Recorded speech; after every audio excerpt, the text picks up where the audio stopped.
One of the biggest stories in basketball right now is the Indiana Pacers. After their Game 2 comeback win in Cleveland Tuesday night at Rocket Arena, it was a game in which they trailed by as many as 20 points. They entered the fourth quarter down by double digits, and it required the entire starting five. Every single one of them made a big contribution in the final 45 seconds when the team trailed by 7. It was Aaron Nesmith, the standout performer of the game, who helped make it all possible for that game-winning three to matter for Tyrese Haliburton. Some wondered, did he miss that first foul shot on purpose? Others questioned, or maybe didn't mention because of the made three, that they didn't use their final timeout. Those are all things coaches think about, consider, and plan ahead for. And Indiana Fever coach Steph White is no exception there. And I got to imagine as she was watching that, she's thinking through all those different things as well. So after practice on Wednesday, I asked her about it. What were her observations from that Indiana Pacers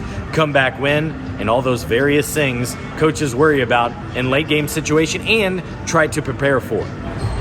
Were you able to watch last night? Yeah, man. What was your reaction about how much coaches always preach play to the final buzzer, play all 48 minutes? How'd that make you feel seeing that? Toughness, number one, competitive spirit, number two, not being afraid of moments, number three, our staff and myself have gone back and forth with time and score situations of missing free throws.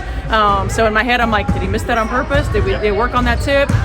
Because those are all things that we've been talking about.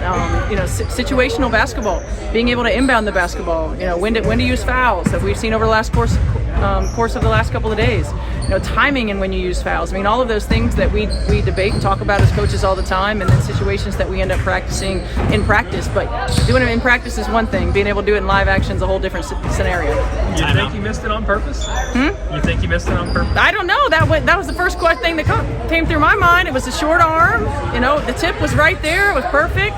I don't know. And then timeout's another thing, right? They had one at their disposal, chose not to use it, and Tyrese made the most. Absolutely. And that's the difference in a team that you trust and you've been building with, and a team that you're new to. That's part of our process right now in practice is figuring out what can we allow them to play through, when do we need to use timeouts. We don't want to allow the defense to set necessarily, so we want to allow them to make plays, but part of that's building trust and understanding in time and score situations what we want to get, and when we know that they have that understanding, I think it's a little easier to let them play through that.